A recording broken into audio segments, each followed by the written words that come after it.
This is a LUG Con little intro gaming session panel. The Ennie Awards submissions coordinator, Hans Cummings, he's going to just give us a little bit of information about the Ennie Awards, and we're really focusing on 2015. So I'd like to introduce Hans Cumming, and thank you for joining us.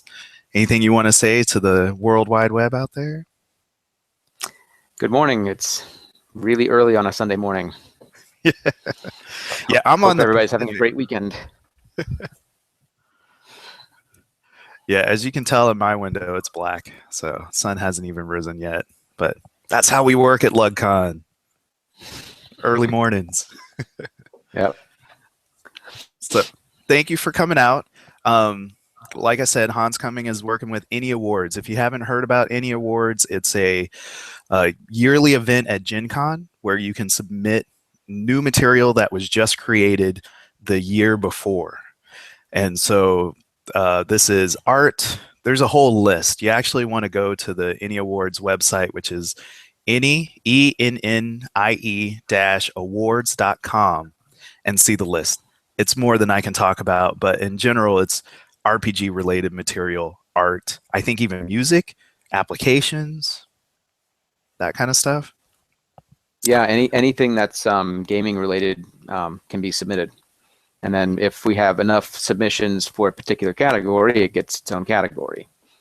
And then if we don't get enough submissions for a category, it gets rolled into another larger category, like usually miniature products is the one that gets rolled into another category, just because it's really hard to get miniature manufacturers to send product.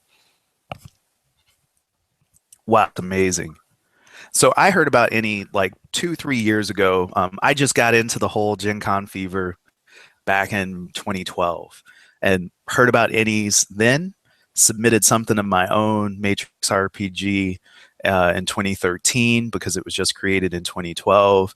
And it was a great experience for me.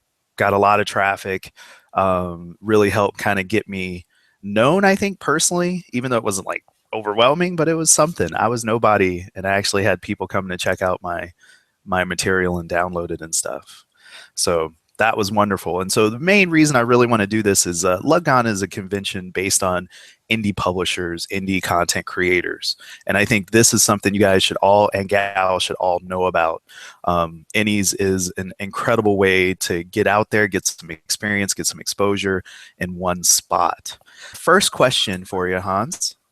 How does someone submit to the Innies? It's a pretty simple process. We have a submissions form online at our website. I believe it's under the link that says, I have to actually look because I can't remember. It's under rules and how to enter, I believe. Oh, no, actually, there's a link for submissions form. I should have looked at the website first. Yeah, you just click on that link called submissions form. There's an electronic form you fill out.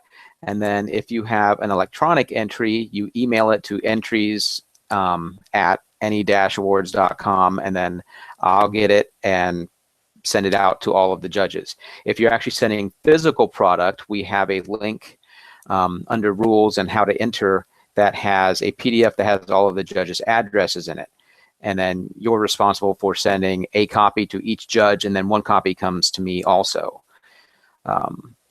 So a lot of publishers, the larger publishers like Paizo, Wizard of the Coast, they'll wait until close to the end of the submission season and then send one huge box with like everything they're going to enter all at once. I don't know if that actually saves money versus sending multiple smaller shipments or not. You'd have to check with your preferred provider of postal services. Nice. Yeah, it's actually, I forgot, it's not just indies. Sorry, it used to be indies, and then I think it went into kind of anybody that produced something recently in a previous year. Is that correct? Or right? Yeah, anybody who wants to enter can. And if the only stipulation we have on that is it has to have been published between May 1st and April 30th of the year. So for this year's Ennie Awards, the publication range is May 1st, 2014 through April 30th of this year. It has to be available to the public between those two dates. And then you get it into the mail to us by May 8th of 2015, and it's entered. And that's something really important for me to mention I didn't focus on. May 8th, 2015, last day to get your material postmarked. So if you're planning on doing something, grab that material form, check the submission, and send it out right away. Because when we post this up on the 25th of April, 26th of April, somewhere in there, you're not going to have much time. So get rolling.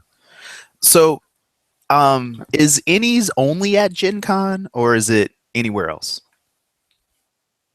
That's the only time that we have the actual award ceremony. We have it during Gen Con. It's on Friday night. Usually we have a cocktail hour from like 6:30ish to 7:30, and then we try to get it all over by 9. It usually goes until about 10. So just as a fan, if I went, I'd probably see some like really cool people there, huh?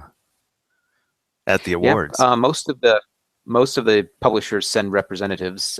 Usually it's the designers of the games, and sometimes the artists, cartographers. It Nice. depends on what they got going on at Gen Con. There's a couple of manufacturers that have so many tournaments going and events for their own fans that they end up having to like pick one of their fans, like, hey, you're not doing anything tonight, right? Go to the Ennies for us, and if we get any awards, bring it back. There you go. That's really sweet. I never thought about that before. Great way to get a lot of awesome minds in one place. So as fans, Yeah. maybe you want to stalk them out at the door and take their picture, do like a red carpet for them. So another thing is, let's see. So, being a person that's never submitted to something like that before, because that's how I was, back in 2013, you as somebody that looks over a lot of submissions, I guess, could you give us a few things that you would say the do's and don'ts of submitting? Like, we know the rules, but, sometimes people are TLDR, too long didn't read kind of thing. Like, maybe a top 2 or 3, they're like, please don't do this, but please do this if you want to succeed. Well, one thing that we recommend that we can't actually force people to do is, especially since we have judges in Europe, is to use a shipping method for them, at least, to have package tracking, because we have had shipments get lost. And if it gets lost, there's really nothing we can do about it. Until it gets into the judge's hands, it's literally out of our hands. We're at the mercy of whatever, post office or FedEx or UPS. And I've noticed that a lot of those services, if you pay for the tracking number, they tend to be a little bit more careful about it. If you just choose like the cheapest method, I know it's very tempting because Turkey and Poland are very expensive to ship to, but sometimes they just really act like they don't care if your package gets there or not. So we highly recommend that. Other than that, there's really nothing else. It's pretty simple. You fill out the form and you send the stuff to us. And one thing that I always have to get on people about, though, is the music selection. If they get nominated, we ask for that at the beginning when they submit their products. But there's a lot of people who don't send that in. They don't even specify one. And then at the end, between the time the nominations are announced and Gen Con, which is a period of about 2 to 3 weeks, I have to scramble and email all these people with nominations, say, hey, what music would you like played if you win? And then sometimes, people don't always check their email like right away, and it comes up, they end up emailing me the day before Gen Con, say, hey, I just saw this. Is it too late? And usually by then it's too late because our sound engineer puts that together the week before. And once he's on the road on his way to Gen Con, he lacks the equipment to add that into the mix. So really, if you have a piece of music that you played, if you win, you need to get that to us sooner rather than later. Otherwise, you may face crushing disappointment when our sound engineer just picks something randomly for you. Ooh, right. And you don't want like that Mario, wah, wah, wah, Yeah, exactly. So if you do submit in something like this, a contest, people definitely try and check your emails until you hear something good or bad, either way. Because I have noticed that, especially with Kickstarters, they'll send out emails and it's like, you got to be on it pretty quick. Yes. Yeah. So would you consider the most popular category? I'm not going to hold you to this. I haven't checked it to see what's the longest most popular category. I'm not going to hold you to this. I haven't checked it to see what's the longest, but Your feel over the years. Where's the Um, most competition? Probably, I would say probably best game. Um, a lot of people just, there's always new games coming out, so we get a lot of those submissions, and that's probably the one we get the most different products in. Miniatures products, you know, we don't get a whole lot. Sometimes we can't even have that category because we've only gotten like three submissions. All the art, the art ones, cover art, interior art, cartography, those are really huge just because almost every product has something in there that could be potentially nominated. But that's not a category that people don't usually submit to that category specifically. I mean, it's not like we're getting like a huge piece of art from Larry Elmore saying, hey, enter this. It's usually stuff that's already published in a book. So I would say like game. Supplement is also a really huge category. We get a lot of submissions for supplement. And then adventures is probably the third most popular category. Nice. So keep that in mind, folks. That's where you're going to have the toughest. You know, if you could probably be one or two in a category, you might win. So Yeah, think about these strategies. That reminds me of another point. If you are going to submit to something like supplement or adventure, be very mindful of what you submit, because there's a lot of companies that put out, you know, a dozen adventures in a year, and some of them are tempted to send us all of them. If you do that, and there's nothing stopping you from doing that, but there is a potential that if you have multiple products nominated in one category, that you could end up competing against yourself.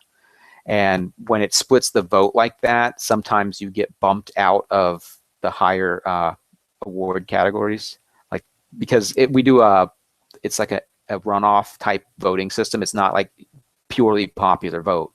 So if you've got 3 products and another company only has 1, and your vote is split between your 3, if you only had 1 and people were all voting for it, you could have gotten like a gold award. And since you got 3, maybe you don't actually get 1 at all now because your vote was split so much. Wow. Good point. I have actually seen that happen with I don't remember which publisher it was, but it was a pretty big one that, you know, everybody's like, oh, well, they're going to get gold, obviously, because they have such a huge fan base. And they had, I think, 2 products in the same category, and they ended up competing against themselves, and they didn't get gold because of it. Man.